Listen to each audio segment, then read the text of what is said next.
Welcome back, guys. Now let's do the rapid revision of respiratory physiology. Okay. Now first I will be explaining you the concepts. Okay, how I will go is first I will be explaining the concepts. At the end I will be discussing you the MCQs. Okay, from different exams, the previous year questions I will be discussing at the end. First let's discuss about the concepts which you need to know for your exams. Okay. Now first let's discuss about the airways. Now the entire respiratory tract is divided into generations. They are called as Whibble's airway generations. Whibble airway generations. How many generations are there? There are 23 generations. Okay, 23 generations. Trachea is generation number 0. Okay, starting from the 0, trachea, bronchi, bronchioles, like something like that. Okay, and alveolus is generation number 23. Now the first 16 generations. Okay, the first 16 generations are called as conducting zone. Conducting zone, first 16 generations. MCQ is the conducting zone. It's not involved in any gaseous exchange. So no gaseous exchange in the first 16 generations. So in the conducting zone, there is no gaseous exchange. Okay, there is no gaseous exchange. Now what is the lining epithelium of this conducting zone? The lining epithelium is pseudostratified,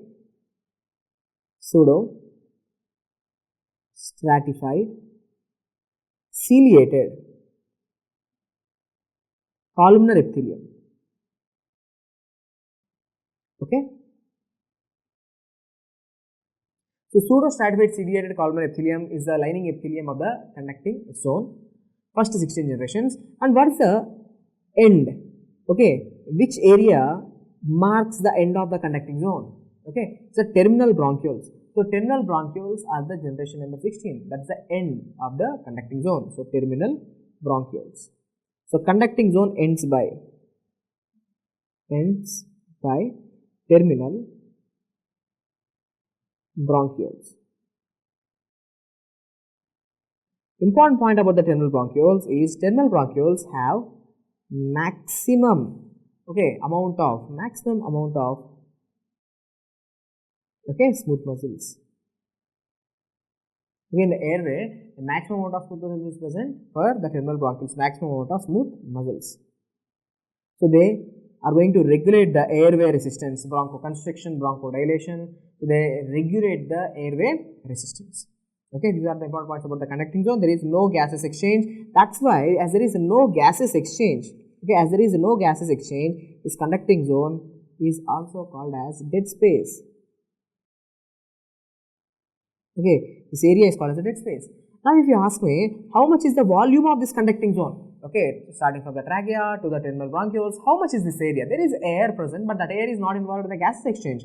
How much is the volume? 150 ml. So the dead space volume is 150 ml, conducting zone volume is 150 ml. Whatever the gases which are present in this area are not going to be exchanged. They are not involved in gaseous exchange. So this is dead space. Okay, you can say anatomical dead space. This is also called as anatomical. Okay, this is also called as anatomical dead space because in this area there is no alveolus. Alveolus are not there, so there is no gaseous exchange. If you talk about the other generations, generation number 17 to 23. Okay, generation number 17 to 23. So that is called as respiratory zone. Okay, this is called as respiratory zone. So this respiratory zone, it is the area where gaseous exchange will occur. Gaseous exchange occurs. Okay, gaseous exchange occurs. Okay, what are included under this respiratory zone? Who are included under this respiratory zone? They are respiratory bronchioles, alveolar ducts, and alveolar sacs. Okay, so these are the areas which are involved in the respiratory zone. There is gaseous exchange. There is exchange of gases. Now, what is the lining epithelium of this respiratory zone? Lining epithelium. See, conducting zone have pseudostratified ciliary column epithelium, and this respiratory zone is going to have a simple, for better gases exchange, there is simple squamous epithelium. Okay, simple squamous epithelium. Now, the lining cells of the respiratory zone, are called as pneumocytes. Okay, these lining epithelial cells are called as pneumocytes.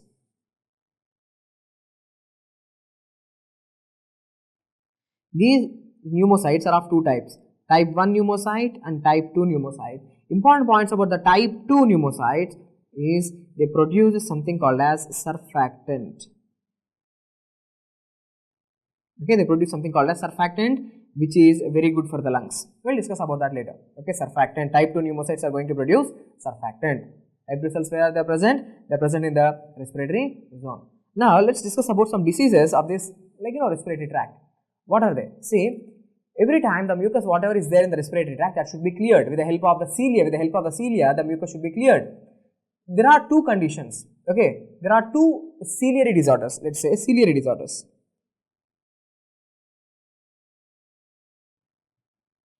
There are two ciliary disorders which I want you to know. First one is called as a primary ciliary dyskinesia, where there is a problem directly in the cilia. Okay, there is primary ciliary dyskinesia. The name itself is there, the cilia, the primary problem is in the cilia, there is a dyskinesia, not properly moving. So, example of this primary ciliary dyskinesia is Cartagena syndrome.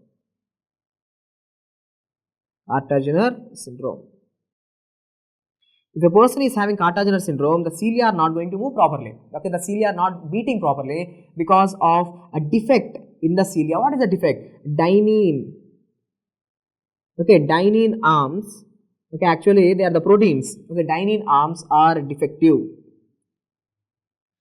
As the dynein arms are defective, the cilia are not going to bend, so the cilia are not going to clear the sputum. So, that is going to cause the mucus accumulation followed by the infections. Okay, so that is why a Cartagena syndrome patient is going to have respiratory tract problems like bronchiectasis. He is going to develop bronchiectasis. Okay.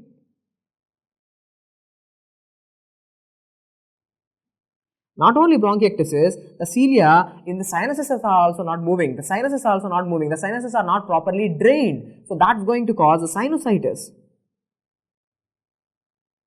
Okay, and cilia in his entire body, they are not moving. Normally, cilia are required for the proper orientation of the organs. Okay, heart, when you are an embryo, the heart is more placed towards the right side. Because of the ciliary movement, the apex of the heart is now towards the left.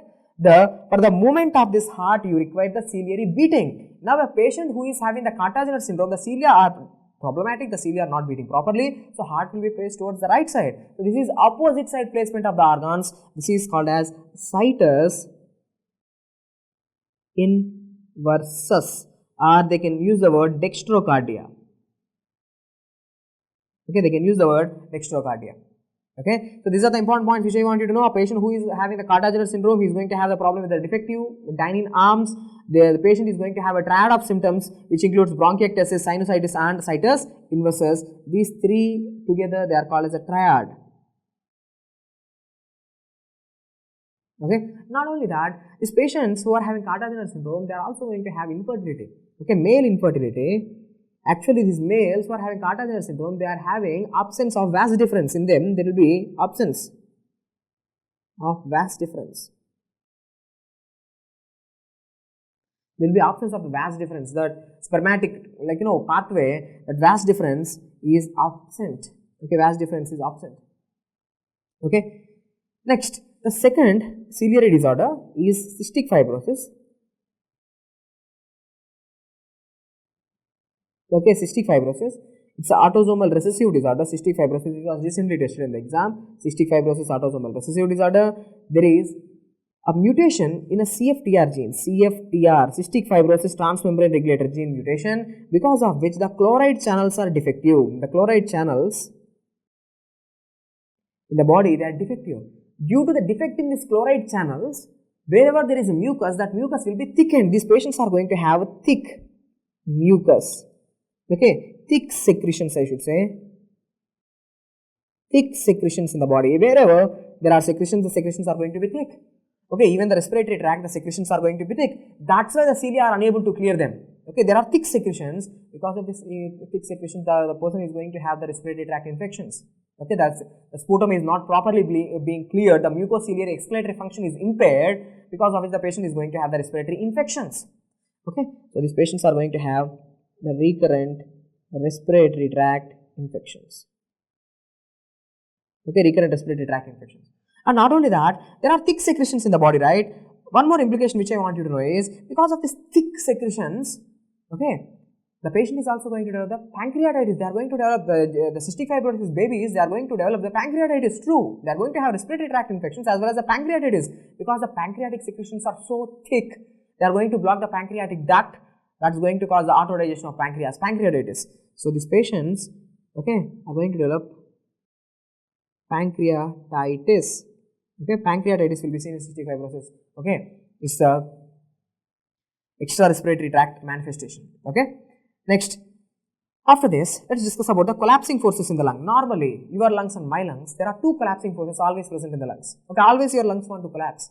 What are the two collapsing forces? One is elastic recoil. Okay, always your lungs are trying to collapse. Elastic recoil is there. This elastic recoil is because of elasticity. This property of elasticity. This is because of elastin fibers. Your lungs are made up of this elastin fibers and collagen. Because of these two, the collagen always tries to squeeze the lungs, collapse the lungs. Elastin always tries to undergo elastic recoil. This is one collapsing force. So, the second collapsing force is surface tension. I am not going into in details why there is surface tension. Surface tension is there, and that's a collapsing force. It always tries to collapse your lungs. These are the two these are the two collapsing forces which are there in the lungs. So, what you have to do? You have to prevent the collapse of the lungs. You have to prevent the collapse of the lungs. That's why there is surfactant. Surfactant decreases surface tension. Okay, it decreases the surface tension, so it prevents lung collapse. Who produces the surfactant? I have told you, it's a type 2 pneumocytes. Okay, I have already explained you type 2 pneumocytes. So, what exactly is a surfactant? Surfactant, it's a lipoprotein. Okay, it's majorly 90% it is lipid, 90% it is lipid, and 10% it is protein. So, it's a lipoprotein. It's a lipoprotein. So, what is a major lipid? What is a major lipid? The surfactant. So, major lipid is dipalmitoyl phosphatidyl choline. So, dipalmitoyl phosphatidyl choline, also called as lecithin. It's also called as lecithin. And there is a minor lipid, one major lipid and one minor lipid, which I want you to know for your exam. Minor lipid is sphingomyelin. Sphingomyelin. Both these are phospholipids. Okay, both these are the phospholipids, and major lipid in the surfactant is the dipalmitoyl phosphatidyl choline, also called as a lecithin, and the minor lipid is called as a sphingomyelin. Now, these are two. Okay, lecithin sphingomyelin ratio. Okay, if the lecithin sphingomyelin ratio, if it is greater than 2, okay, if it is greater than 2, we are going to collect the amniotic fluid. And in the amniotic fluid, we are going to check how much lecithin is there, how much sphingomyelin is there, because amniotic fluid goes into the fetal lungs and it comes out of the fetal lungs. It goes in, it comes out. While the amniotic fluid is coming out, it takes the surfactant with it. Okay, so we are going to collect the amniotic fluid and we are going to check the levels of lecithin and the sphingomyelin. If the ratio is greater than 2, it indicates enough surfactant is there in the lungs. Surfactant production started and enough surfactant is there. So it indicates fetal lung maturity. Okay, so less than sphingomyelin ratio greater than 2 indicates the fetal lung maturity. Now, question to you: who stimulates the production of surfactant? So, surfactant production is stimulated by who is stimulating it? Okay, it is glucocorticoids, or you can say steroids. Okay, glucocorticoids or steroids are going to stimulate the surfactant. Then who inhibits the surfactant production? Who inhibits the surfactant production? Okay, inhibition. Okay, which hormones? That's the number one hormone is insulin.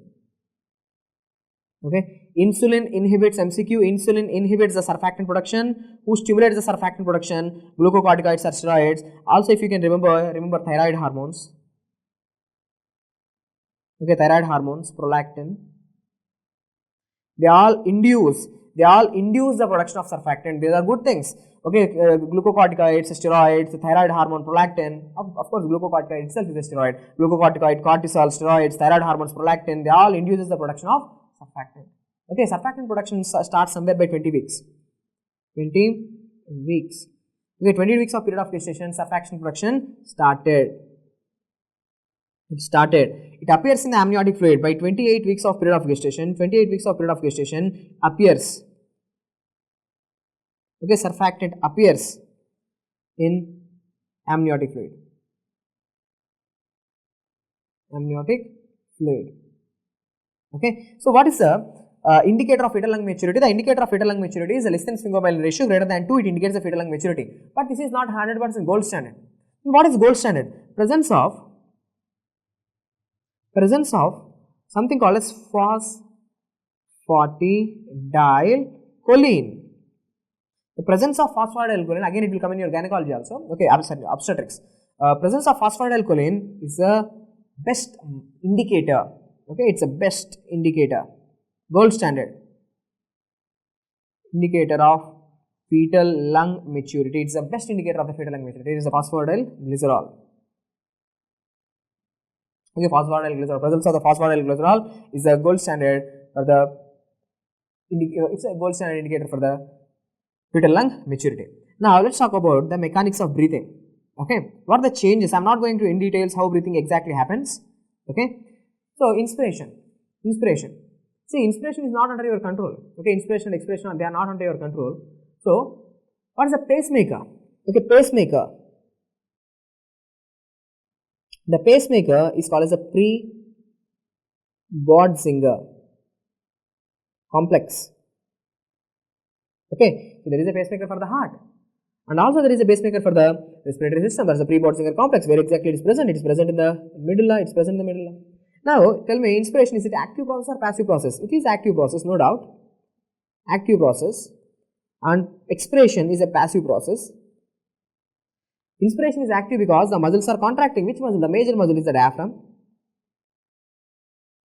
What is the nerve that is innervating the diaphragm? That's the phrenic nerve. Phrenic nerve. Okay, what is the root value of phrenic nerve? C3, C4 and C5. Okay, C3, C4, C5, C3 to C5. Okay, C3 to C5. That is the root value of C3, C4 and C5. That is the root value of phrenic nerve, C3 to C5. Now, question is, apart from diaphragm, it is a major inspiratory muscle. It's a major inspiratory muscle. Apart from this, other muscles like external intercostals, sternocleidomastoids, scalene muscles, they are also involved in the inspiration, but not important. Expiration is passive, but forceful expiration. Forceful expiration is again active. Okay, for normal expiration, no need of muscles. No need of muscles. There is no need of any muscles. But for forceful expiration, it's active. You require muscles. What are the two important muscles? What are the two important muscles which are required? It is transverse abdominis. Transverse abdominis and rectus abdominis. Okay, so transverse abdominis and rectus abdominis, they are needed for the forceful expiration. And I am telling you, forceful expiration is a passive process. There is no need of any centers. Okay, but forceful expiration, look, for forceful expiration, you require certain centers. Okay, certain centers in the medulla. Certain centers which are present in the medulla, which is called as a ventral respiratory group, MCQ. Ventral respiratory, we call it as a VRG, ventral respiratory group. So the point which I want you to know is, look, pre-Bodzinger complex, dorsal respiratory group, apneostic center, pneumotaxic center, there are many centers which are controlling the inspiration. Inspiration ke liye there are many centers. Okay, Expiration does not require any centers. Okay, expiration, they don't require any higher centers. But for forceful expiration,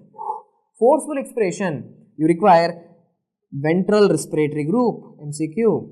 Okay, so required for forceful expiration. Okay, it's required for the forceful expiration. Now let's say some pressure changes when you are doing inspiration as well as expiration. What kind of pressure changes are going to be seen? See, intra-alveolar pressure, IAP means intra-alveolar pressure.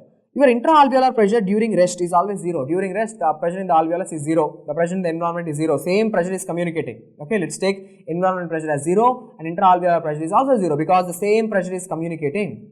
As the pressures are same, there is no net flow of air. Okay, you know, because air will move from high partial pressure to low partial pressure. Gases will move from high to low partial pressure. Outside 0, inside 0. So, the gases movement is, net gases movement is nothing, 0. Okay, so intra-alveolar pressure is 0. What is the intrapleural pressure? See, the God designed your lungs in such a way, they are surrounded by the pleura. Okay, they are surrounded by the pleura. What is the pressure in the pleura? Okay, the pressure in the pleura is called as the intrapleural pressure, and that is always minus 2.5. It's always negative. Always negative. It's always negative. Means negativity is there. Negative pressure is there. That's nothing but a vacuum. Your lungs are surrounded by vacuum on all the sides. Your lungs are surrounded by vacuum. That vacuum is stretching the lung open. It's keeping from all the directions. That vacuum is stretching and keeping the lung open. Otherwise, lungs will collapse because of the elastic recoil. I have told you, lungs are made up of elastin fibers. They always want to collapse. So, you have to stretch it. Who is stretching it? Intrapleural pressure during rest it is minus 2.5. And what happens during inspiration? Look, during inspiration, intra-alveolar pressure. Inspiration means you have to take the air in. You have to take the air in. So, your intra-alveolar pressure becomes minus 1. Outside is 0, inside is minus 1. So, from high to low pressure, air enters into the lungs. So, what happens during inspiration? Look, during inspiration, intra-alveolar pressure becomes minus 1. Inside becomes minus 1, outside is 0. So, from high to low, air enters into the lung. And what happened to intrapleural pressure? Okay, intrapleural pressure during inspiration, it becomes minus 6 mmHg. Okay, here it is minus 2.5 mmHg.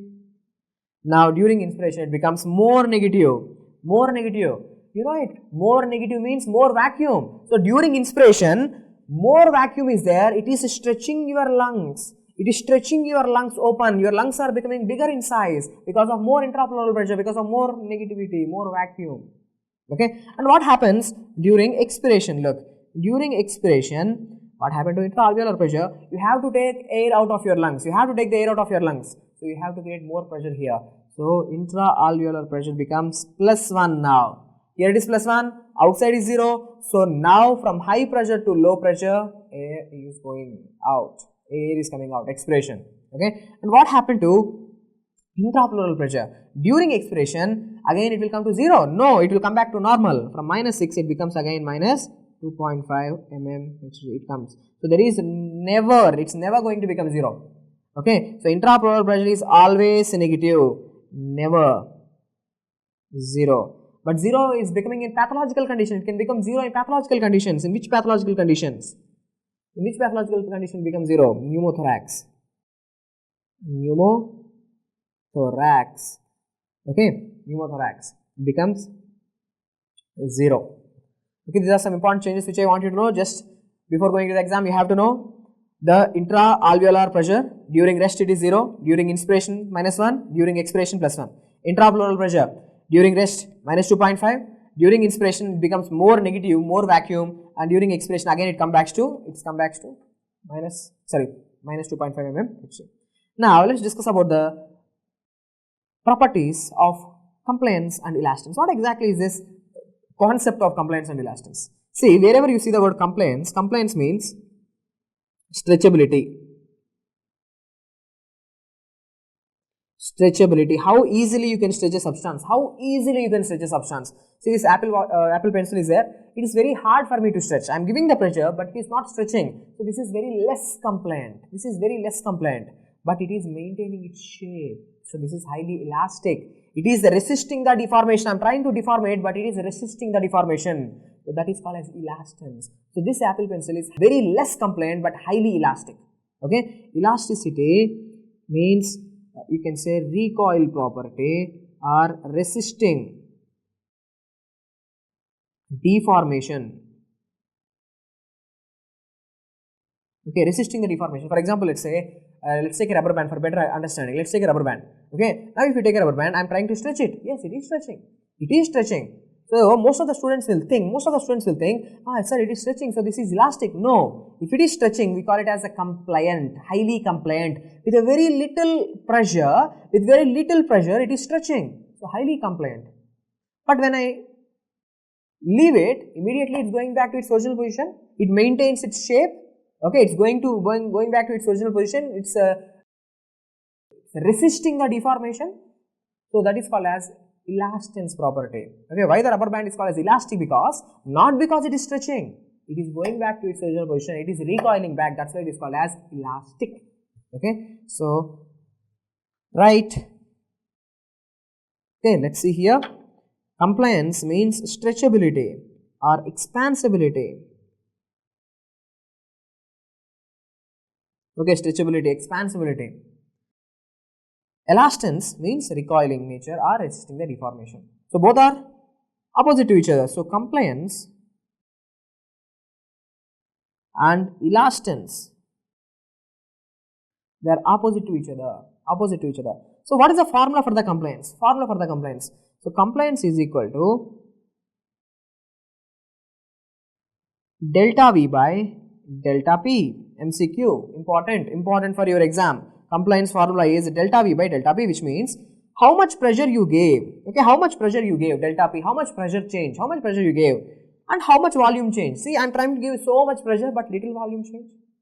But if I am talking about a rubber band with a little pressure, okay, I am increasing little pressure, more volume change is there. So compliance formula is delta V by delta P, volume change by pressure change.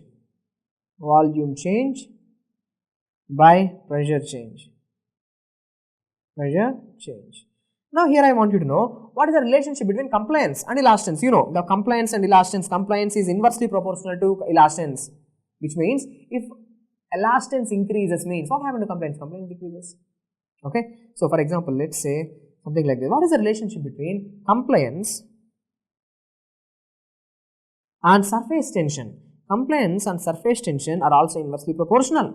They are inversely proportional because you know surface tension is a collapsing force. It always collapses the lungs. Elastance is what? Stretchability. Surface tension is collapsing. It's trying to collapse the lung. But what is compliance? How easily you can stretch it? If any condition, for example, let's say, if surface tension is more than surface tension, compliance will be less, compliance decreases. They are inversely proportional. So based on this concept, now let's say in a saline filled lung, if you fill the lung with saline, okay, you are going to fill the lung with saline. What happens? So you are completely filling the lung with saline. In saline filled lungs, the point which I want you to know is there is no surface tension. Okay, because there is no air. Okay, you have completely filled the lungs. With saline. There is no air. If there is no air, there is no surface tension. Remember. Okay, for surface tension you require air and water interference. Surface tension requires air-water interference. Air and water should be there. Both should be there. In a saline filled lungs, there is no air, only water. Okay, so there is no surface tension. If there is no surface tension, I have told you, surface tension is a collapsing force. It's a destructive force. It decreases the compliance. Whenever surface tension is not there, what happens to the compliance of the lungs? Compliance increases. So remember, in saline filled lungs, what happened to the compliance? In saline filled lung, compliance increases. Okay. Now, during inspiration and expiration, I am asking you, are you having the same lungs or different lungs? During inspiration ke time mein and during expiration ke time mein, you are having the same lungs. But their compliant property will change.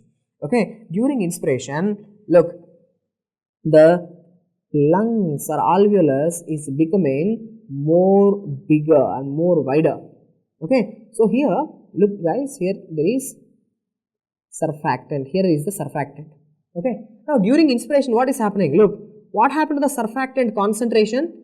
The surfactant molecules are moving away from each other. So during inspiration, right, surfactant surfactant concentration decreases. When surfactant concentration is decreasing, you know, surfactant actually decreases surface tension. Now surfactant is going down, so what happened to surface tension? Surface tension increases. So in a lung which is undergoing inspiration, during inspiration the surfactant concentration is decreasing because the surfactant molecules are moving far away from each other. So surfactant concentration decreases, surface tension increases. When surface tension is more, what happens? Okay, when surface tension is more, what happened to the compliance?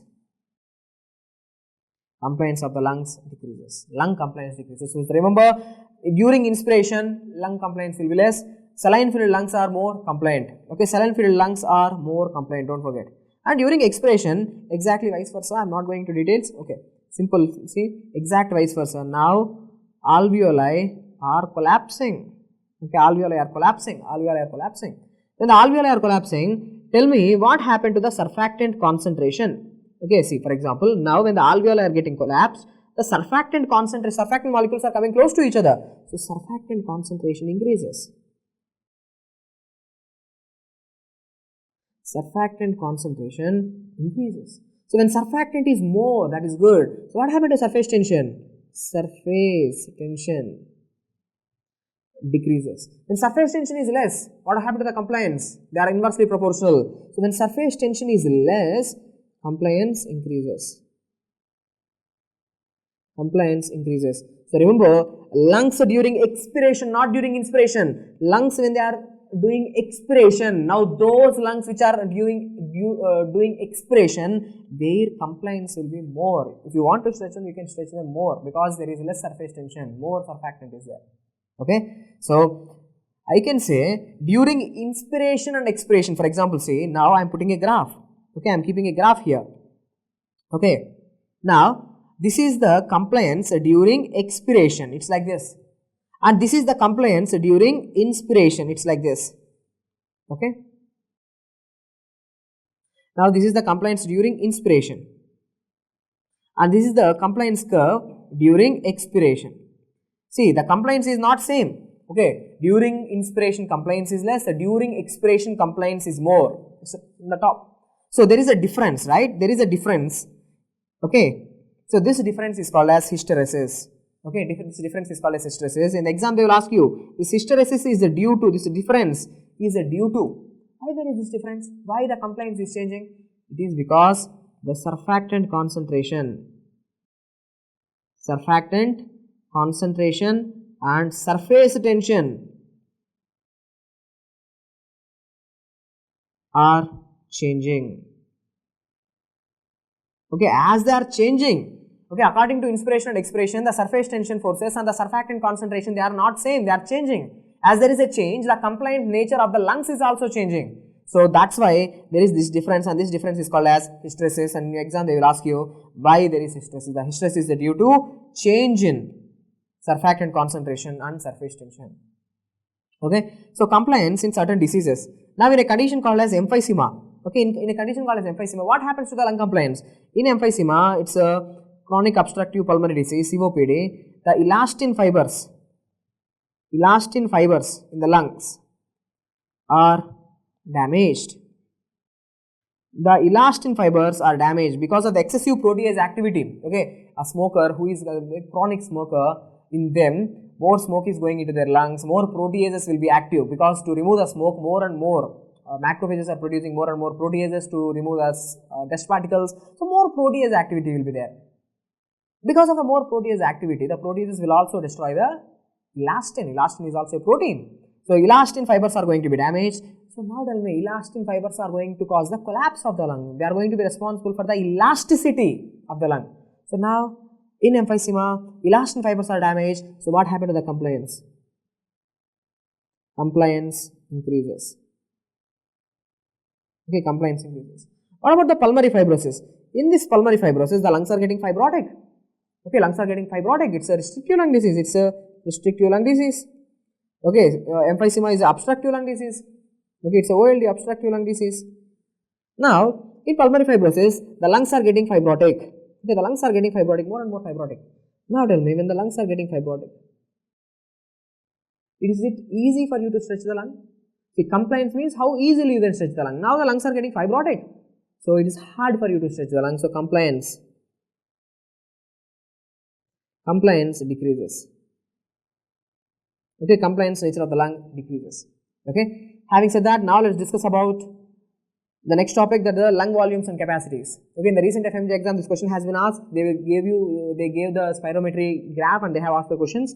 Lung volumes and capacities. The first volume is called as the tidal volume. Tidal volume, how much is that? 500 ml of air that one can take during inspiration and expiration. Okay, this is the normal amount of air that goes into the lungs and comes out of the lungs. Goes in and comes out. Okay, so let me show you in the spirometry graph. See, 500 ml of air goes into the lungs and comes out. It goes into the lungs, it comes out. It goes into the lungs and it comes out. So here, this area, okay, this area which is bounded by these two black lines. Okay, so this is the tidal volume. Tidal volume. How much is that value? 500 ml. Okay, so this box is completed. Okay, let me just highlight whatever the box I have completed. Tidal volume. This area is completed. Tidal volume. Okay, this area is completed. Now, what is inspiratory reserve volume? Inspiratory reserve volume means it's a reserve. Reserve means extra. If you wish, if I ask you, okay, take some extra air beyond the tidal volume. See, I am taking 500 ml of air. Beyond the tidal volume, the extra air that I can take is called as the inspiratory reserve volume. Extra air that you can take. Okay, extra air you can take.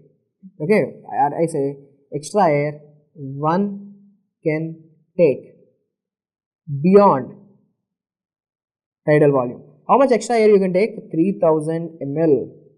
Okay, 3000 ml. Okay, that's the inspiratory reserve volume. For example, when you will take, for example, say before taking a dive, okay, when you want to take a dive into the lake, you have to take some extra air. Not just tidal volume is enough.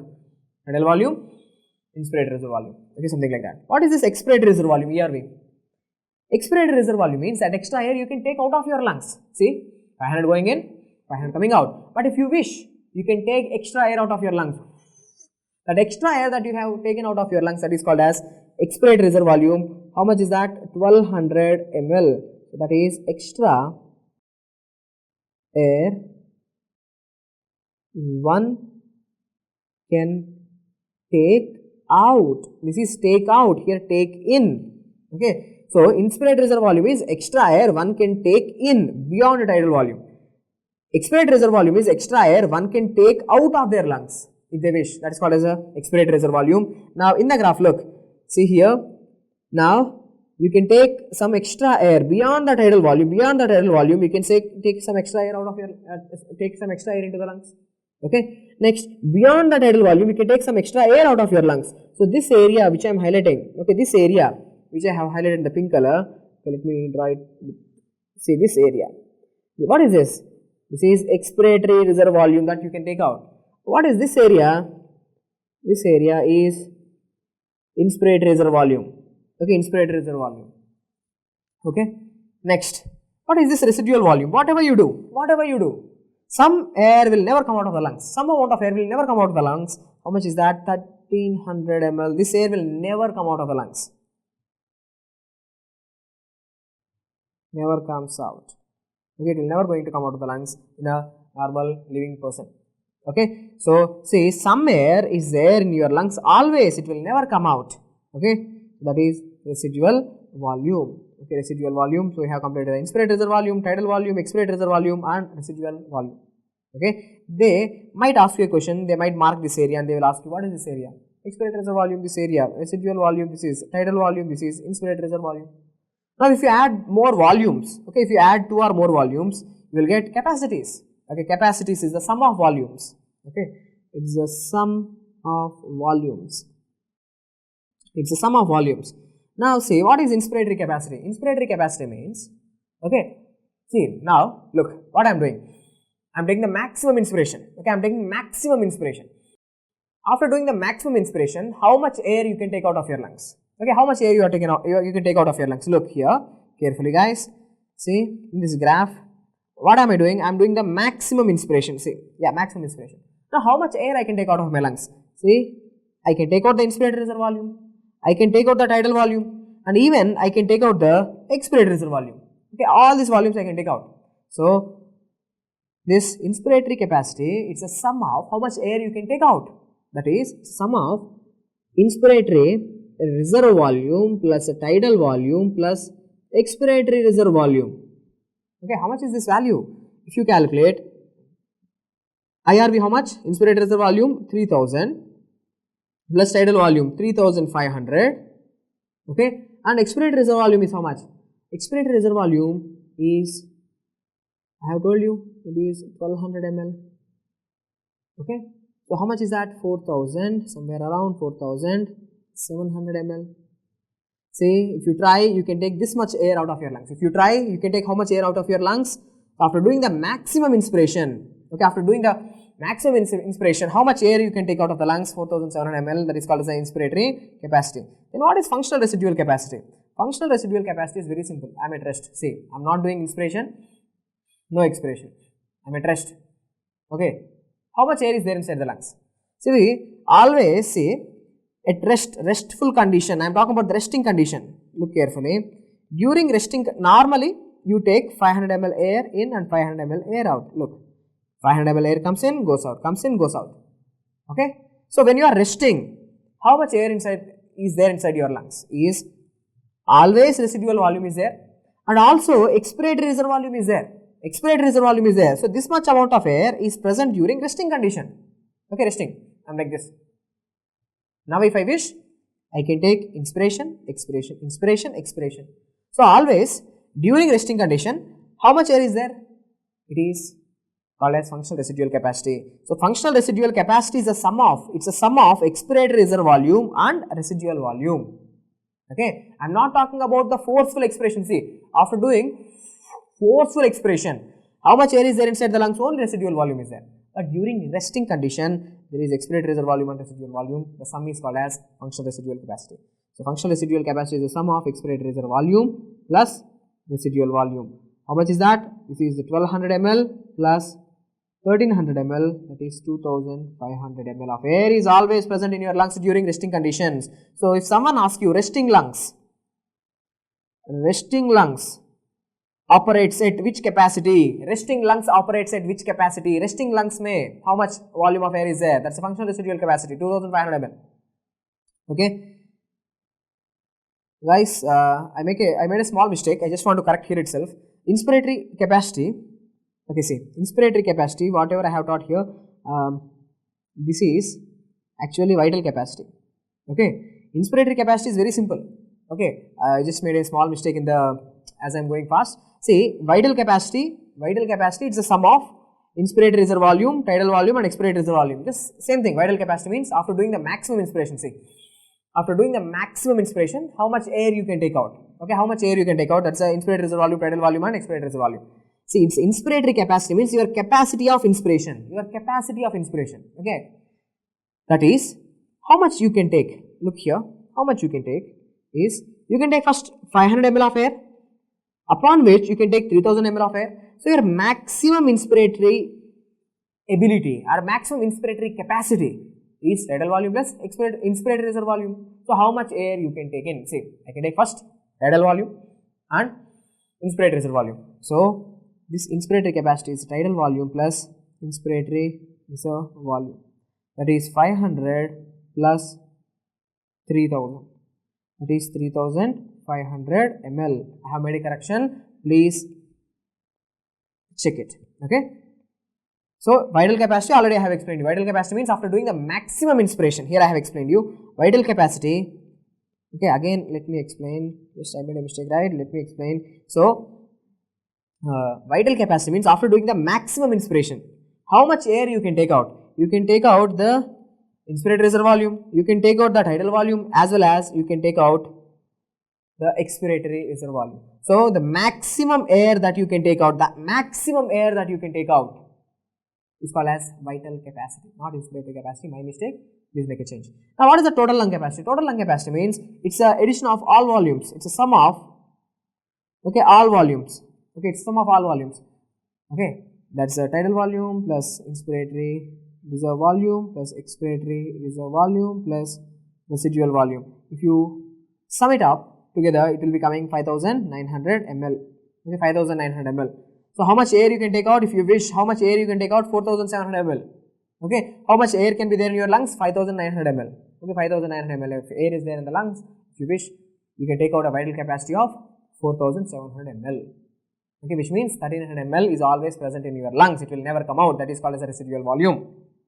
Okay. So look here, guys. Look here. Same. What is the inspiratory capacity? Inspiratory capacity, you know it. It includes inspiratory reservoir volume plus tidal volume. Inspiratory capacity. What is functional residual capacity? Functional residual capacity is the sum of expiratory reservoir volume and residual volume. What is vital capacity? Just now I have explained you. Vital capacity is the sum of inspiratory reservoir volume, tidal volume and expiratory reservoir volume. And what is total lung capacity? Total lung capacity is the sum of all the volumes. Okay, you know residual volume, it will never come out, only this area, it will never come out. Okay, so with this spirometry graph is also completed. Okay, it will ask you the values. Okay, 500 ml, 3000 ml, 1300 ml, 1200 ml, these values they will ask you. Okay, volumes which cannot be measured with the spirometry. With the spirometry, that's important. The spirometry cannot measure which volumes cannot be measured. See, two volumes, there is residual volume. This residual volume, it will never come out. Residual volume will never come out. So, you can't measure it. If you can't measure the residual volume, you can't even measure the functional residual capacity. Functional residual capacity, because the functional residual capacity is the sum of, see, the functional residual capacity is the sum of residual volume and expiratory reservoir volume. Without knowing residual volume, how can you calculate the functional residual capacity? Not possible. Okay, and what else is not possible is the total lung capacity is also not possible. So, with the spirometry, you can't measure the residual volume and you can't measure two capacities. Okay, one volume and two capacities are not measured. So, in one of the exams, this question has been asked, so how to calculate then? Okay, how to calculate this functional residual capacity? It is body plethysmography.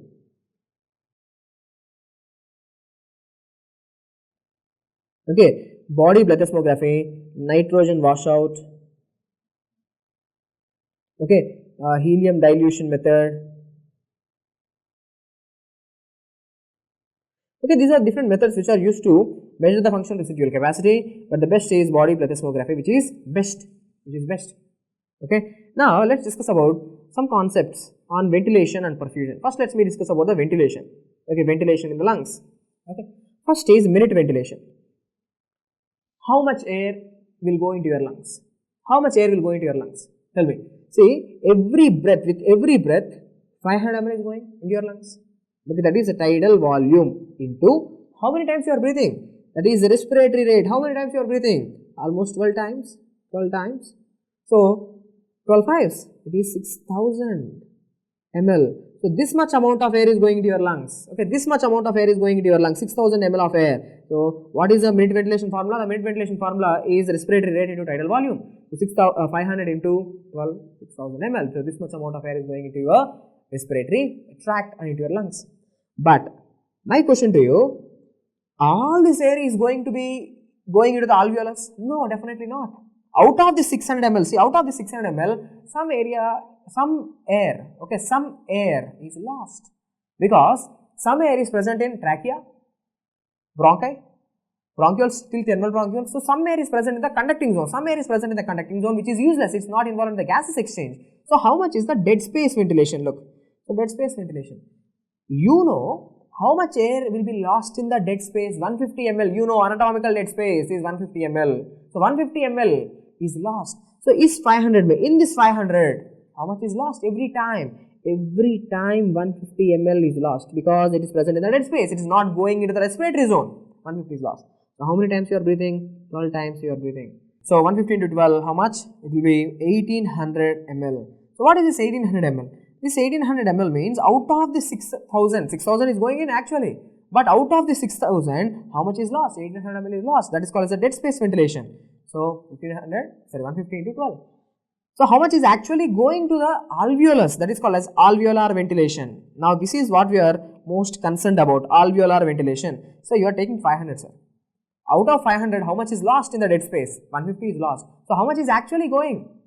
Okay, how much is actually going to your alveolus? That is 350 ml. So, 350 ml is going into your alveolus, 350 ml is going. And how many times you are breathing? 12 times. This 350 into 12, how much? It will be somewhere around 4200 ml. Okay, so this is the alveolar ventilation. This much amount of air is going into your alveolus. So tell me, minute ventilation is 6000, dead space ventilation is 1800 ml, and alveolar ventilation is 4200. If you add these two, how much it will come? If you add the dead space ventilation with the alveolar ventilation, if you add, it becomes 6000 ml. So out of the 6000 ml, 1800 ml is the dead space ventilation and 4200 ml is the alveolar ventilation. Okay, now anatomical dead space, you know it, anatomical dead space is nothing but the conducting zone. How much is the volume? 150 ml. Okay, 150 ml anatomical dead space. Okay, no gases exchange. Then what is physiological dead space?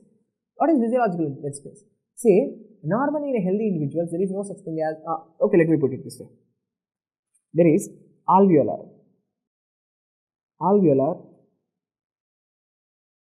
dead space.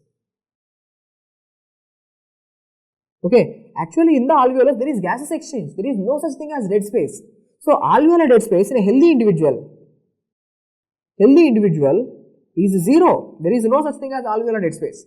Okay, so anatomical dead space is 150 ml, alveolar dead space is 0. Then what is physiological dead space? Physiological dead space means it's a sum of anatomical dead space. Okay, it's a sum of anatomical dead space plus alveolar dead space. Okay, how much is that? Anatomical dead space is 150 ml plus alveolar dead space is 0. So in a healthy individual, look, in a healthy individual, the anatomical dead space is 150 ml and physiological dead space is also 150 ml. What is the formula of physiological dead space? Physiological dead space is the sum of anatomical dead space and alveolar dead space. Anatomical dead space is 150, alveolar dead space is 0. Okay, in a healthy individual, anatomical dead space is equal to physiological dead space, not alveolar dead space. Alveolar dead space is always 0. Now, what they will ask in your exam is, this anatomical dead space is calculated with the help of, okay, there is a method called as Fowler's method. Okay, Fowler's method is used to calculate anatomical dead space. How I used to remember is anatomy is something kind of a foul subject, foul smelling subject, anatomical dead space. So anatomical dead space is measured with Fowler's method. Okay. Next, physiological dead space is calculated by physiology. How I used to remember is like it's a boring kind of subject. Of course, it is highly important, but it's like, you know, for students it's like really boring. So physiological dead space is calculated with the help of an equation called as Bohr's equation. Okay, so these are the single line questions which I want you to know. Anatomical dead space is calculated by Fowler's method and physiological dead space is calculated by Bohr's equation. Okay, Bohr's equation. Okay, having said that, now let's see how ventilation and perfusion, okay, how ventilation and perfusion, they are different in apex and base. First, we are discussing about the ventilation, right? So, how this ventilation, it is different in the apex of the lung and the base of the lung. Always remember, ventilation in the apex, okay, ventilation in the apex is always less. Ventilation in apex always less, means there is less air going to the apex. Okay, there is less air going to the apex of the lung. What about the perfusion? What about the blood flow to the apex of the lung? Blood flow is also less. So in the apex, both ventilation and perfusion, both are less. Apex of the lung, there is less ventilation, there is less perfusion, less blood flow, less air flow. Okay, and if you look at the base, what about the ventilation in the base? Ventilation in the base is super high, so high. And what about the perfusion? Perfusion is even higher. Okay, so in the base of the lung, both ventilation and perfusion are maximum. So can I say something like this? When you go from apex to base, both ventilation and perfusion increases. Both ventilation and perfusion are more in the base. That's it. Okay, they are more in the base. But here itself I want you to know, a little thing. In the apex, both ventilation and perfusion are maximum, but ventilation is greater than perfusion in the apex. Both are more, but I am comparing head to head comparison. Okay, that is ventilation is greater than perfusion. Both are more, but ventilation is a little bit more than perfusion. Ventilation value is more than perfusion. And the base, look, both are high, but here perfusion is greater than ventilation. In the base, more blood flow is there when compared to the amount of perfusion. These things which I want you to know. Okay, Next, how hypoxia is going to affect the perfusion in the perfusion, or how hypoxia, okay, how hypoxia is going to affect the blood vessels. See, whenever there is hypoxia, your blood vessels will undergo dilation. Okay, whenever there is hypoxia, imagine there is hypoxia in my hand. So, there is less oxygen here, the tissues are not getting enough oxygen here. So, what happens? The systemic vasculature will undergo dilation. The systemic vasculature will undergo dilation so that more blood will go there, so that more oxygen will go there. So, hypoxia is better, better managed. So, systemic vasculature, hypoxia, whenever there is hypoxia, the systemic blood vessels will undergo vasodilation. Okay, and what about the pulmonary blood vessels? The pulmonary blood vessels will undergo vasoconstriction. Okay, they will undergo vasoconstriction. Important MCQ. In your pulmonary blood vessels, okay, see, whenever there is hypoxia, the pulmonary vasculature actually undergoes vasoconstriction. There is a patchy vasoconstriction. They use the word patchy. There is patchy vasoconstriction. Certain blood vessels in your lungs, they will undergo vasoconstriction, but the systemic blood vessels will undergo vasodilation. This is the point which I want you to know. It's a single liner. Okay. Now let's talk about the ventilation perfusion ratios. Okay. How much ventilation? How much perfusion? Let me tell you, in a normal healthy lungs, the ventilation perfusion ratio, I am talking about the average. Ventilation is 4 liters per minute. 4 liters of air will go into your lungs. Okay, ventilation 4 liters. Alveolar ventilation is how much? We have calculated alveolar ventilation 350 into 12, that is 4200. Ventilation is 4 liters. And how much is the perfusion? How much blood will go to the both of the lungs? Both of the lungs together, 5 liters of blood is going. So 4 by 5, that is 0.8. Okay. So ventilation perfusion ratio is 0.8, and that's something normal. That's something normal. But now let's discuss how these ventilation perfusion ratios, how they are different in apex and base. Apex and base. But before that, look, ventilation perfusion ratio.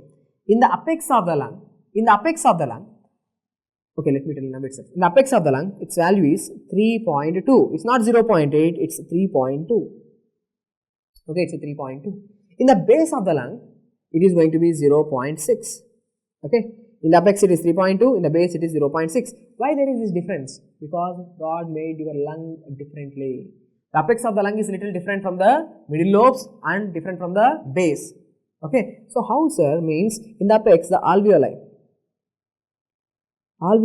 are larger. Okay, in the apex of the lung, the alveoli are very big. They are less compliant. Okay, they are less compliant alveoli. In the apex of the lung, what about the ventilation? I have told you, ventilation is less. What about the perfusion? Perfusion is less, even less. Okay, perfusion is more or less, I should say.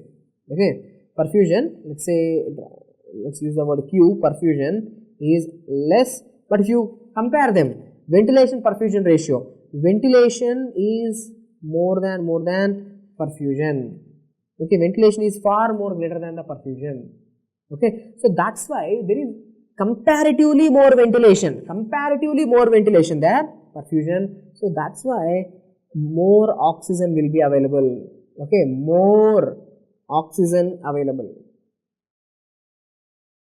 Okay, more oxygen is available in the apex of the lung, because perfusion is very less blood is coming there. At least some ventilation is there, but perfusion is not there. So more oxygen will be freely moving there. So more oxygen tension will be there in the apex of the lung. That's why aerobic infections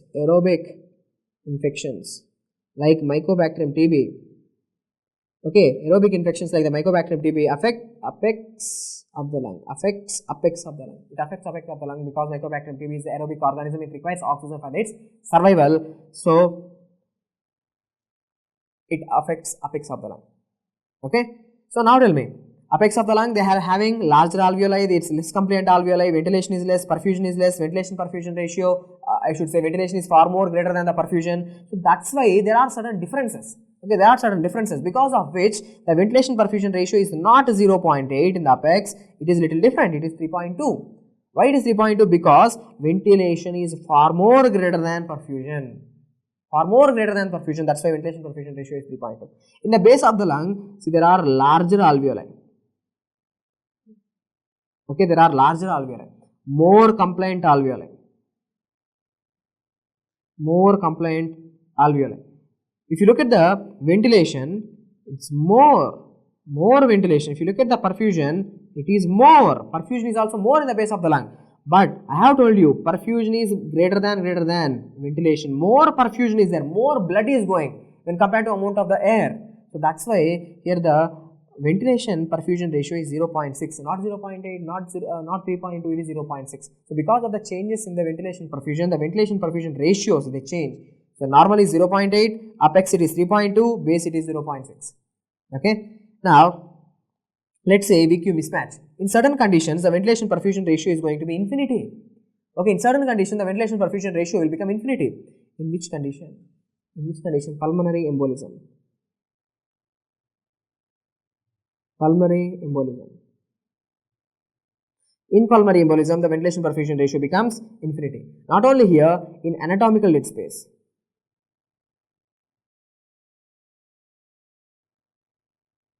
Okay, in anatomical dead space, the ventilation perfusion ratio is going to be infinity. Then in which conditions the ventilation perfusion ratio is going to be 0? It is 0 in which conditions? It is 0 in airway compression. Maybe because of a tumor, airway compression, or atelectasis. Okay, atelectasis or foreign body obstruction in the respiratory tract.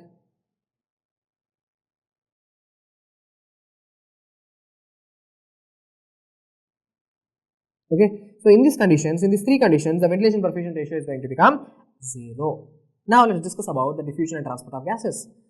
Same here, you know the gases are going to be transported from high partial pressure to low partial pressure.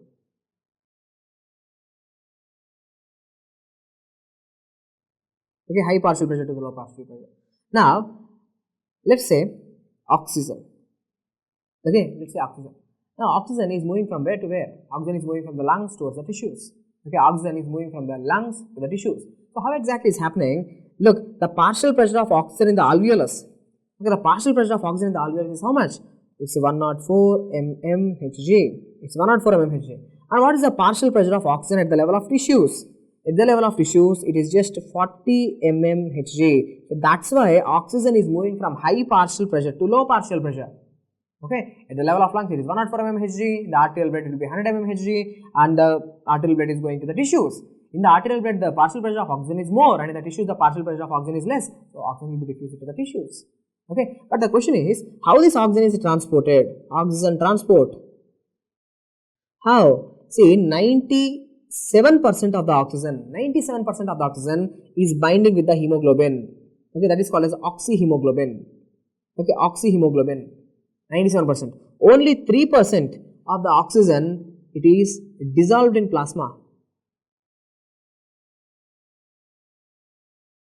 Okay, but this 3% is a super important thing. So 3% of the oxygen, okay, imagine 100 molecules of oxygen is diffused into the blood. From the lungs, 100 molecules of oxygen gone into the pulmonary capillaries, it is going into the blood. Now, out of this 100 molecules, 3 molecules, that is 3%, will be dissolved in the plasma. So this 3% dissolved oxygen, this is the dissolved oxygen, right? So this dissolved oxygen is responsible for partial pressure. Okay, so this dissolved oxygen is the one which is responsible for the generation of the partial pressure. If I say partial pressure of oxygen is 100, then partial pressure of oxygen in the arteries is 100. That partial pressure is because of dissolved oxygen, not the oxyhemoglobin. Oxyhemoglobin, the oxygen which is bound with the hemoglobin, does not contribute for any partial pressure. Partial pressure is because of the free oxygen molecules, dissolved oxygen molecules. Okay, so tell me, in how many ways oxygen is getting transported? Oxygen is getting transported in the form of oxyhemoglobin, 97%, and 3% in the form of dissolved oxygen. Okay, next, how the carbon dioxide is getting transported then? Carbon dioxide is transported from the tissues towards the lungs, So carbon dioxide, it is transported in the form of bicarbonates. One MCQ which I want you to know, 70% of the carbon dioxide is transported in the form of bicarbonates, other in the form of carbon compounds, some other things. But majority, most of the carbon dioxide, it is transported, it is converted into bicarbonates. Most of the carbon dioxide is converted into bicarbonates, and these bicarbonates are coming in plasma. They are transported in plasma. Okay, so carbon dioxide is transferred in the form of bicarbonates in the plasma. Okay, these are the points which I want you to know. Now, for your exam, the most important graph, okay, the most important graph which I want you to know for your exam is this oxygen hemoglobin association dissociation curve. Okay, oxygen hemoglobin dissociation curve. See, here this red color curve is normal. Whatever the curve here, which I am showing here in the red color, that is called as a normal curve. Okay, sometimes you can have a right shift, which I am showing in the blue color. Sometimes you can have a left shift. This right shift and left shift, which means, say, according to the condition, we change our behavior, right? According to the condition, we change our behavior. In the same way, hemoglobin also changes its behavior according to the environment in the body. For example, let's say there is acidosis, increase H plus concentration, or let's say decrease pH, or increase temperature in the body, or production of lactic acid, okay, or presence of 2,3-bisphosphoglycerate or hypoxia. See, in all these conditions, okay, whenever these conditions are there in the body, okay, whenever these conditions are there in the body, now there will be right shift, MCQ, now there will be right shift. But what exactly it means right shift? Right shift is a low affinity state. It's a low affinity state, which means hemoglobin releases more oxygen to tissues. Okay, hemoglobin is releasing more oxygen to the tissues. See, whenever these environment develops in the body, whenever there is acidosis or high body temperature, or whenever you are doing exercise, okay, whenever you are doing exercise, there will be acidosis, lactic acidosis, high proton concentration, more body temperature, production of the 2,3-bisphosphoglycerate. Okay, now, or whenever there is increase in the carbon dioxide levels in the body, these conditions will make the changes in the hemoglobin nature in such a way. Now, hemoglobin, instead of delivering one oxygen molecule to the tissues, it will give two oxygen molecules to the tissues. Actually, hemoglobin, I have told you, it carries 4 oxygen molecules. Every time it gives one oxygen molecule. So, whenever this condition is there in the body, it delivers more oxygen to the tissues. That is a right shift. Right shift is an example of which state? Right shift is an example of low affinity. Means hemoglobin is not liking the oxygen. Hemoglobin is releasing the oxygen to the tissues. Exact opposite. Then what is left shift? If there is alkalosis in the body, whenever your body temperature decreases, okay, whenever your pH increases, or whenever your carbon dioxide levels in your body are decreasing, okay, so all these conditions will cause left shift. See, left shift. Okay, so decreased temperature, now the 2,3-DPG is not there, decreased H plus acids are not there, carbon dioxide is going down. So, whenever these conditions are there, okay, now they will be left shift. So, left shift is an example of high affinity state. It is an example of high affinity state. Means hemoglobin is not releasing the oxygen to the tissues. Whenever there is no need, for example, say whenever there is no need, your tissues are not asking for oxygen, they are not willing to take the oxygen. Okay, so there will be left shift. Hemoglobin business is simple. You want more oxygen, I will give you more oxygen. If you don't want more oxygen, I won't give you any oxygen. So sometimes there will be right shift, sometimes there will be left shift according to the condition. So the conditions I have gave you here, these are MCQs. Exercising conditions: acidosis, more pH, more H plus ions, low pH, that is acidosis, more temperature, hypercarbia or hypercapnia, lactic acidosis, presence of 2,3-BPG or 2,3-diphosphoglycerate, hypoxic conditions. Okay, next, what are the conditions in which there is a left shift? Alkalosis, important MCQ. Alkalosis, whenever body temperature decreases, pH increases, carbon dioxide levels decreases, fetal hemoglobin, presence of fetal hemoglobin, they are all going to cause the left shift. That is high affinity state. Okay, high affinity state, low affinity state and high affinity state. Now with this, the important topics which I want you to know, our major important topics are completed. Now a few more important topics, say miscellaneous topics, that is hypoxia. Okay, some questions, hypoxia. See, whenever there is hypoxia, okay, when you will have hypoxia, first tell me, when you will have hypoxia. you have hypoxia in high altitudes. Okay, you will develop hypoxia in high altitudes. That is called as a hypoxic hypoxia. Okay, hypoxic hypoxia in high altitudes. Now, okay, first let me discuss about the high altitude physiology. There will be hypoxic hypoxia. What is happening when you go to high mountains, top of the mountains? What happens? See, the composition of the environment is same. There is no change in the composition, but the barometric pressure, atmospheric pressure decreases.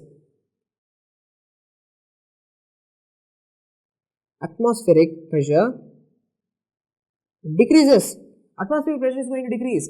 Now here at the sea level, the atmospheric pressure is 760 mmHg. Here the atmospheric pressure is 760 mmHg. But if you go to the Mount Everest, on the top of the Mount Everest, the atmospheric pressure is going to be 253 mmHg only. Means atmospheric pressure is decreasing. Okay, atmospheric pressure is decreasing. Now what happened to the partial pressure of oxygen there? The partial pressure of oxygen also decreases. It's going to be somewhere around 53 mmHg. So partial pressure of oxygen decreases, MCQ. When you go to high altitudes, atmospheric pressure decreases, also proportionately partial pressure of oxygen also decreases, but the composition of gas remains same. That is, even in the high altitudes, you will see 79% nitrogen over there and 21% of oxygen over there. So composition wise they are same. Okay. Composition is same, but their amount is less. Okay, composition 21%, whatever is there in that 21% is oxygen and whatever is there in that 79% is nitrogen. Composition is same, but the partial pressure of oxygen is less. You know, gases will move from high partial pressure to low partial pressure. Now partial pressure is decreasing, so you won't get enough amount of diffusion. You won't get enough amount of oxygen because gases will move from high partial pressure to low partial pressure. Now the partial pressure is decreasing. When partial pressure decreases, automatically diffusion also decreases. That's a fixed principle, fixed law of diffusion. Okay, gases will move from high partial pressure to low partial pressure.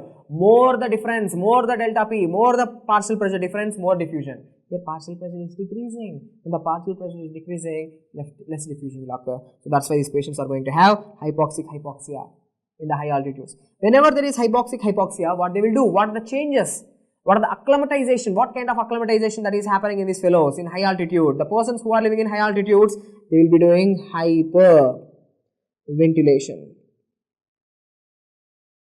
Okay, they will be doing hyperventilation. High altitudes will induce hyperventilation. So because of this hyperventilation, if you do hyperventilation, deep inspiration, deep expiration, more carbon dioxide will be washed out of the body, more carbon dioxide wash out. So as you are losing the carbon dioxide is a source of acid in the body. As you are losing the carbon dioxide out, so what happens? There will be respiratory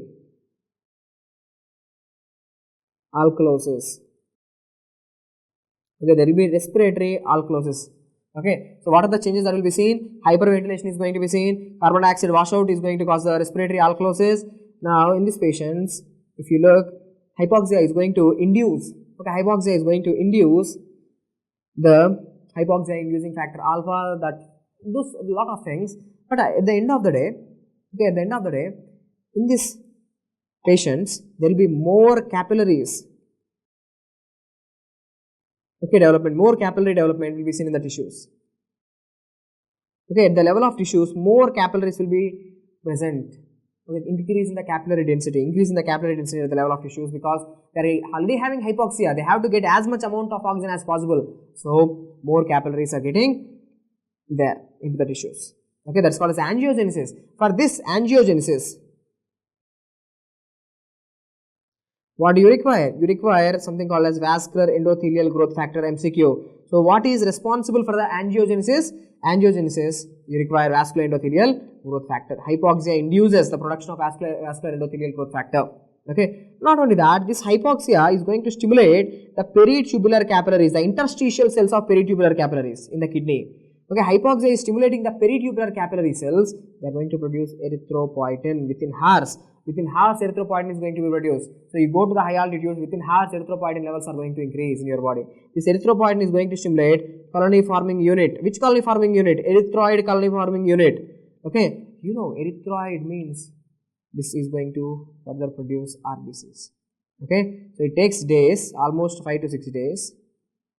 even sometimes weeks. Okay, so whenever there is hypoxia, the peritubular capillaries are going to release erythropoietin. Erythropoietin MCQ stimulates the erythroid colony forming unit, that increases the RBCs.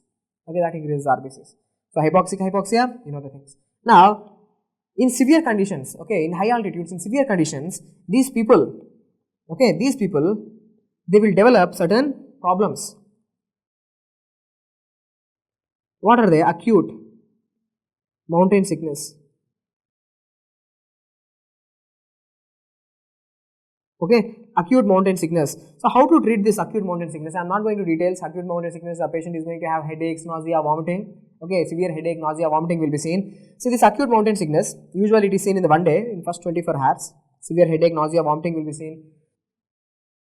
In acute mountain sickness, what you have to do? Simple, you have to give oxygen.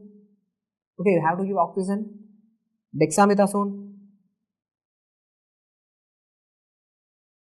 Okay, dexamethasone and rapid descent. Okay, rapid descent. Now, the more severe form of this acute mountain sickness, like if it is not treated properly, if it is not well treated, these patients will end up in high altitude cerebral edema. Okay, they will end up in high altitude cerebral edema. So, in high altitude cerebral edema, what exactly is happening? There is edema of the corpus callosum. Okay, there is edema which is happening in corpus callosum. Okay, why? You can ask me why? Because I have already explained you, hypoxia is going to cause what? It is going to cause systemic vasodilation. Here the cerebral blood vessels, are also undergoing vasodilation. Cerebral vasculature is also undergoing vasodilation. So more blood flow is going to be there to the head and neck, more blood flow is going to be there to the brain. So more and more blood is going, there is a severe vasodilation. And hypoxia, I want you to know, the patient with hypoxia, their heart rate is going to be more, their cardiac output is going to be more, their BP is going to be more, because the sympathetic nervous system is activated. The hypoxia is going to stimulate, okay, it is going to stimulate the vasomotor center in the medulla. Hypoxia stimulates the vasomotor center in the medulla. Okay, that stimulation of the vasomotor center in the rostral ventrolateral medulla. Okay, RVLM, rostral ventrolateral medulla, it's a sympathetic center, it increases the heart rate, it increases the cardiac output, it increases the BP, so more blood is going to the cerebral vasculature, so there is a chance that they will develop edema in severe conditions. Okay, they will develop edema. So that is called as high altitude cerebral edema. Okay, now it's a more severe condition. Here in high altitude cerebral edema, the patient not only going to have headache, nausea, vomitings, they will develop mental alteration, mental changes and gait abnormalities. Okay, ataxia you can say. Okay, so now tell me, in acute mountain sickness, the patient is going to have headache, okay, nausea, vomiting.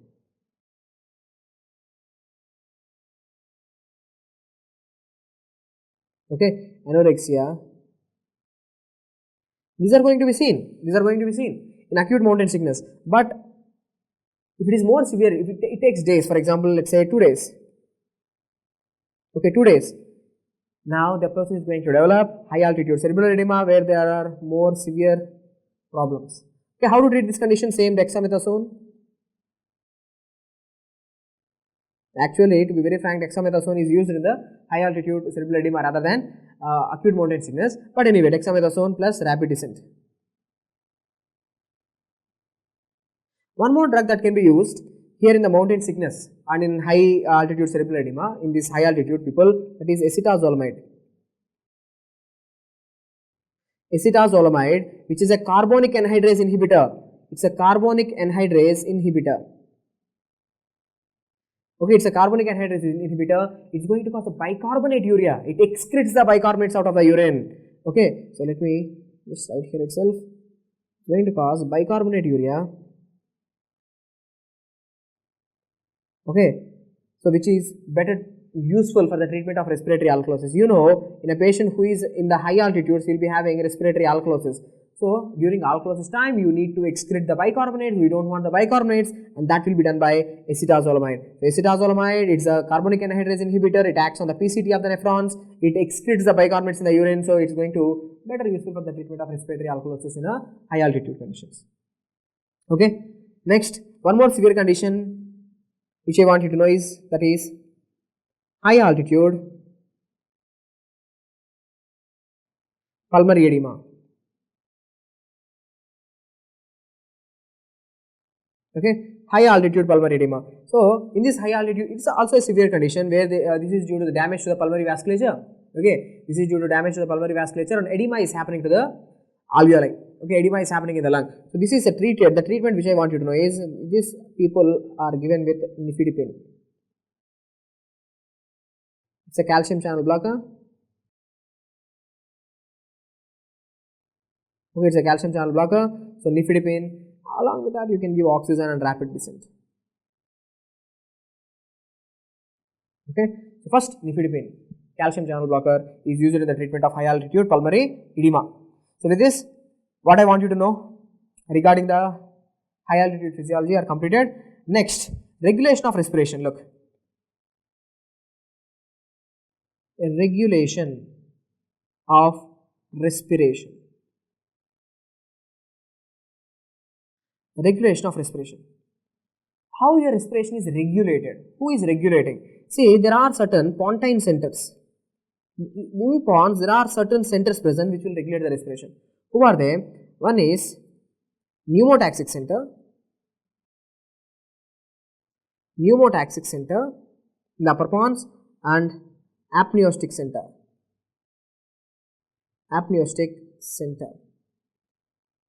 In the medulla, there are three centers present. In the medulla, there are three centers present. One is pre-Botzinger complex,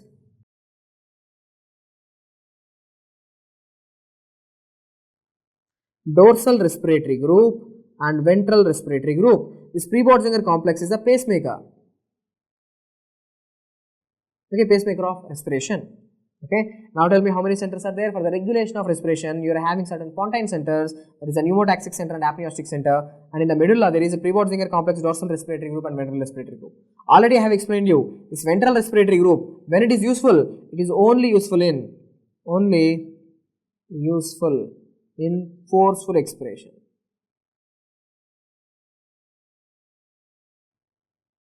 Okay, it's only useful in the forceful expiration condition. Normal expiration does not require anything. Okay.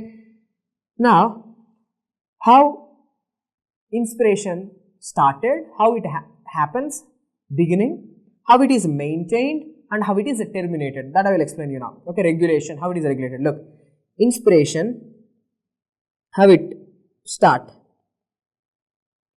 how it is maintained, and how it is terminated. Okay, how it is terminated. So beginning, see in the beginning what happens is it's a pre-Botzinger complex.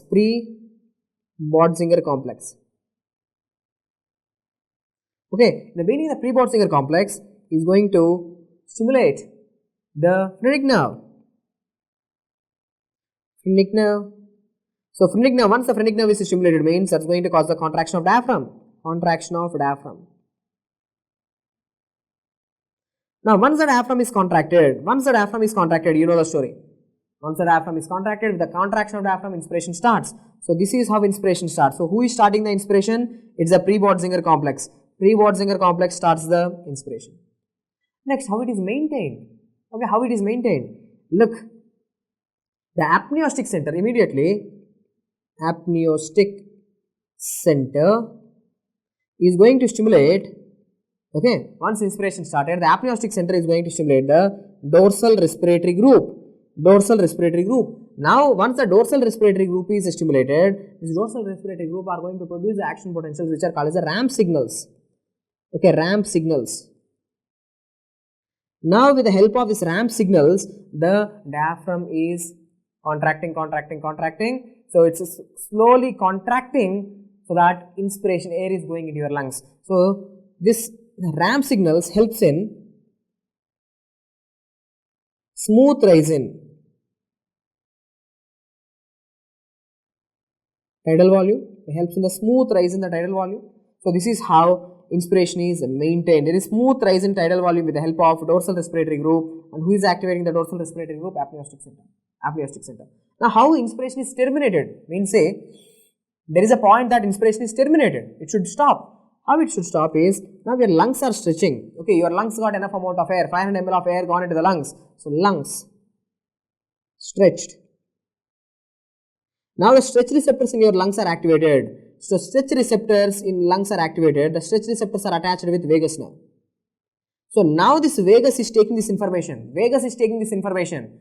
Lungs are stretched, enough, lungs are already stretched, 500 ml air came into the lungs. Now this vagus, what it will do, it does two things. Okay, now this vagus, it actually does two things. Now this vagus, see what it is doing is, it is going to activate something called as pneumotaxic center. Okay, pneumotaxic center. Pneumotaxic center. So pneumotaxic center is activated. Now once the pneumotaxic center is activated, pneumotaxic center, always remember P inhibits A. Pneumotaxic center inhibits apneustic center. Apneustic center. So apneustic center is inhibited. Now once the apneustic center is inhibited, that further inhibits the dorsal respiratory group. Now dorsal respiratory group is inhibited means no ramp signals. Okay, no ramp signals. No ramp signals means inspiration stops. Inspiration stops. Okay, so what exactly is happening? When you have enough amount of air into your lungs, lungs are stretched. Okay, lungs are stretched. Enough amount of air is there in the lungs. Now that lung stretch is going to stimulate the pneumotaxic center. Vagus nerve, lung stretch is going to stimulate the pneumotaxic center. Vagus is stimulating the pneumotaxic center. Pneumotaxic center inhibits the apneustic center. Apneustic center inhibited means no ramp signals, no inspiration, no further inspiration. Inspiration is going to stop. Not only that, look carefully here, the vagus. Okay, vagus nerve directly, the vagus can directly inhibit the apneustic center. Okay, vagus can directly inhibit the apneustic center. So once you have enough amount of air in your lungs, lungs are stretched enough. Okay, lungs are stretched enough, enough amount of air is there in the lungs. The stretch is going to activate the stretch receptors. The activation of the stretch receptors are going to activate the vagus. The vagus activates the pneumotaxic center. Pneumotaxic center inhibits the apneustic center. Apneustic center inhibits DRG. And you know the stuff. Once the apneustic center is inhibited, DRG is inhibited, no ramp signals. No ramp signals means inspiration stops. With this is how. Okay, this is how the respiration is regulated. Inspiration by Prebord-Singer complex. Maintenance is by apneustic center and dorsal respiratory group. And termination is with the help of vagus and pneumotaxic center. Okay, pneumotaxic center. So with this, the regulation of respiration is also completed. High altitude physiology I have completed. Now let me discuss different types of hypoxia for your exam. Okay, hypoxia they will ask you in your exam. Hypoxia. Already you know one type of hypoxia, one reason for the hypoxia, that is hypoxic. Hypoxia. Hypoxia. See, how I used to understand is, see, in hypoxic hypoxia, the problem is in the environment. There is not enough amount of oxygen outside. Okay, there is not enough amount of oxygen outside. The partial pressure of oxygen is less. Okay, the partial pressure of oxygen is less. Whenever the partial pressure of oxygen is less, you are not getting enough amount of oxygen. Simple, because diffusion depends on the partial pressure. So hypoxic hypoxia is seen with high altitudes.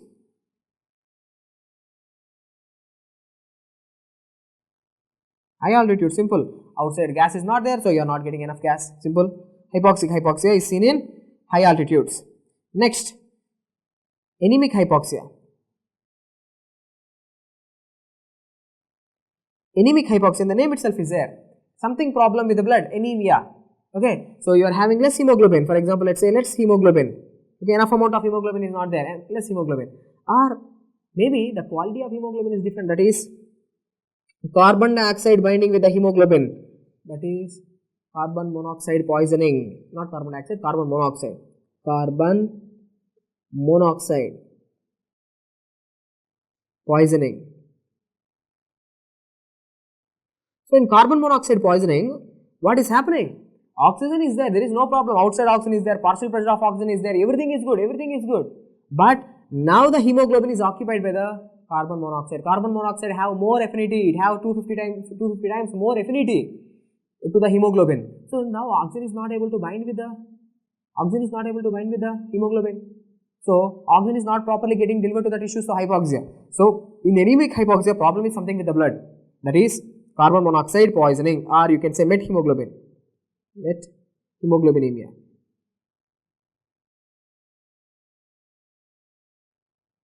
Okay, methemoglobinemia. Okay, methemoglobinemia, again the qualitative problem of the hemoglobin. Qualitative problem. Okay, so normally in the hemoglobin you are supposed to have Fe2 plus form of iron, but if it is becoming Fe3 plus form of iron, that is called as a methemoglobin. Okay, the qualitative problem. Next, third is stagnant hypoxia. Stagnant hypoxia. So in stagnant hypoxia, see outside oxygen is there. There is no problem with the blood also. Hemoglobin is also absolutely alright, but the pump problem, okay, the flow problem means the blood flow to the tissues, proper perfusion to the tissues is problematic. The enough amount of blood is not going to the tissues. Why? Maybe the person is having shock. Okay, in stagnant hypoxia, the patient may be having shock, or maybe he is having congestive heart failure. So enough amount of blood is not going to the tissues. So again the tissues are getting hypoxia. Next, the fourth type of hypoxia is histotoxic hypoxia. In histotoxic hypoxia, see, there is some problem at the level of tissues. In the name itself, it's a histotoxic, some problem in the level of histos, means tissues. What is that problem? These patients are having cyanide poisoning.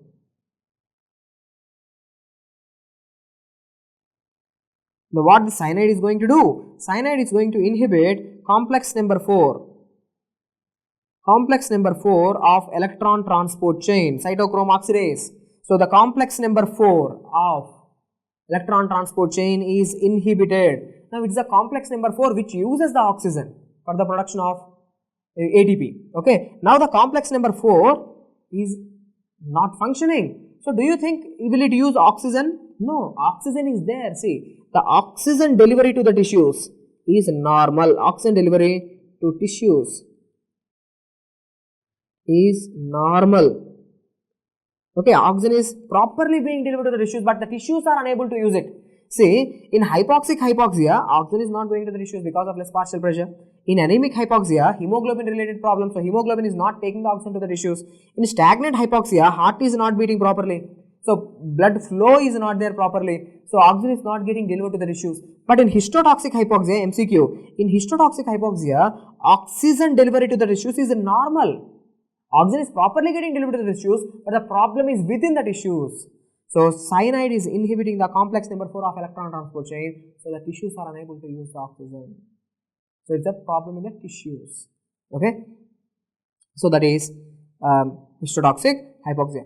So, with this, all the important concepts, whatever I want you to know from the respiratory physiology are completed.